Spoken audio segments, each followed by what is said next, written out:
Day 19 of the lockdown. दिल घबराता है, आँख भर आती है. Rinse it off. Very good. Jared, we'll be discussing two behavioral polarities that tend to manifest not just in moments of crisis but also in regular life. What exactly are these? To simplify it for you, let's just call them wolves and sheep.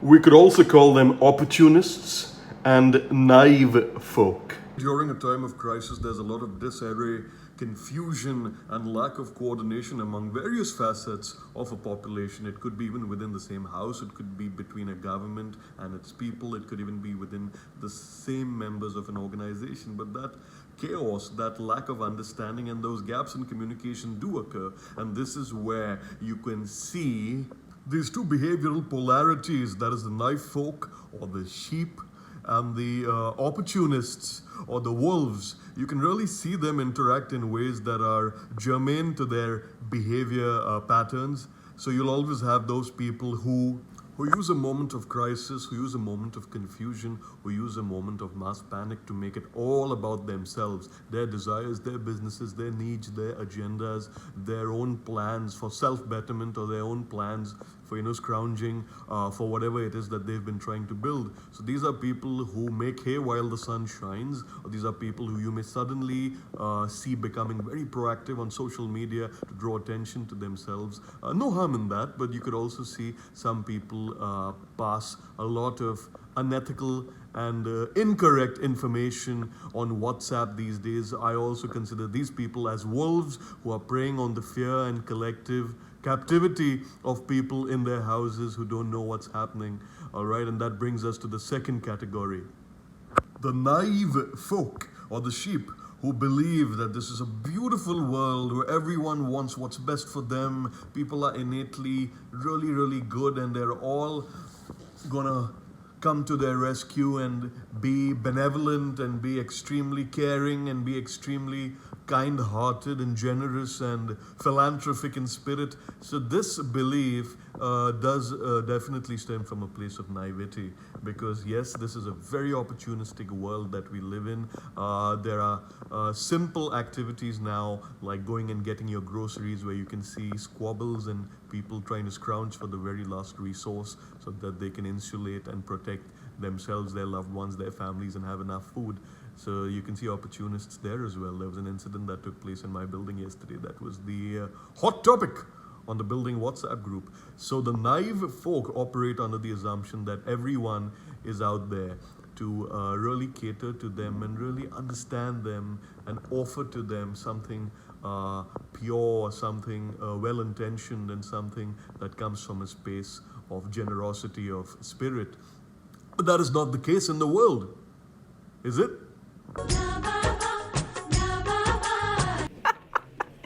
The reason I'm putting this out there is because now is not a time for oversimplifications, and it's not a time to adhere to the lovely things that your English teacher told you in the second standard about everyone being warm and fuzzy and nice. I'm not asking you to be pessimistic and paranoid. I'm asking you to be extremely careful about what information you put out there that makes you look silly or like a fool who doesn't know what's happening around him or her, because that would be naive.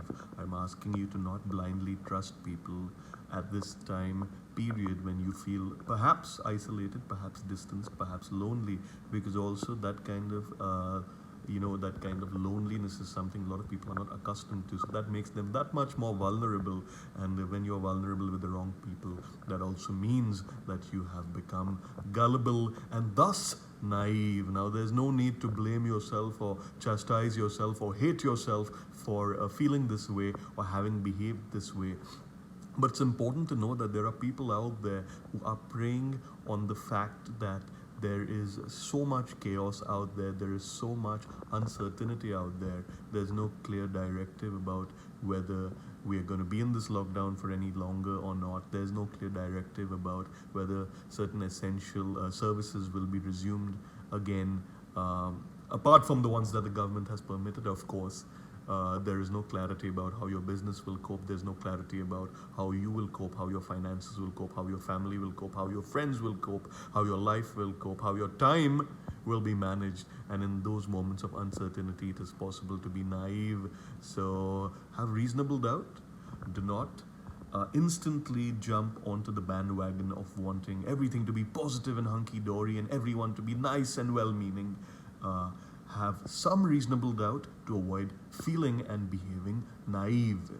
Right now, the mood is to grab as much as you can, to scrounge, to spread as much information in the best interest of perhaps informing other people. But I have also noticed that there is a sadistic and pessimistic side to the spreading of information, where people spread the panic as a way to sort of feel powerful over others, as well as a way to say, it's not just me who's stuck in this and who's worried. Now I'll make sure 10 other people, 20 other people are also worried and also as paranoid as I am, so I don't feel like I am in any way compromised, because now I have compromised other people alongside with me.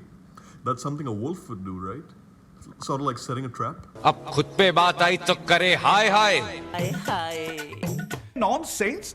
Not everyone who says is your friend is really your friend. Not everyone who's saying that they are there for you may really be there for you when it's a crunch situation. Not everyone who spends time with you may necessarily know you in a way that only you can know yourself.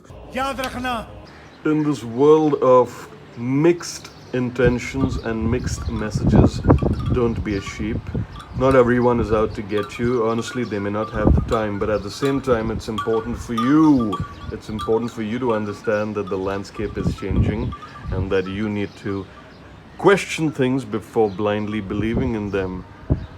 Just the way a crane is meant to pick up mass loads, your brain is also engineered through our evolutionary design to be extremely resourceful, adaptive, and intelligent in situations where you need to innovate and find new ways to do old things, or to revise the old ways so that you can come up with something interesting.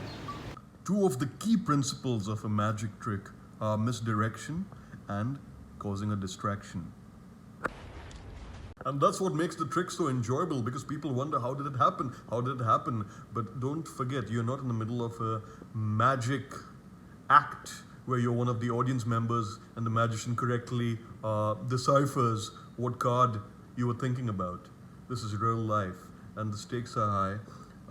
As I said, there will be people who will constantly try to assess how easy it is to fool you, how easy it is to blindside you. And this is a very real problem. And unfortunately, our conditioning, ever since we were kids, is either to please everyone or fall in line. For a lot of us, I can say this. And this is a growing problem, because as we grow up, we need to realize that, the wiser we are, the more curious we are, the more we can really inch by inch, sort of move towards what we want for ourselves, for our lives, for our families, for our loved ones, for our businesses. So don't be naive. And take care. And when I say take care, it means take the time, take the initiative, and take the necessary precautions, all right? It takes all types for society to come together. So you have all these various personality types, people who want to take, people who want to give, people who want to control, people who want to please. And no one in particular can suddenly disappear, because unfortunately that's what kind of creates the balance, the polarities, as I called it in the beginning. These are behavioral polarities. If you see a magnet, the north and south.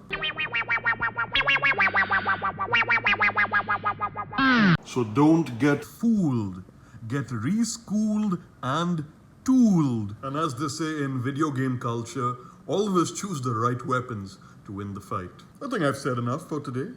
Okay, ta-ta, bye-bye, hi, hi.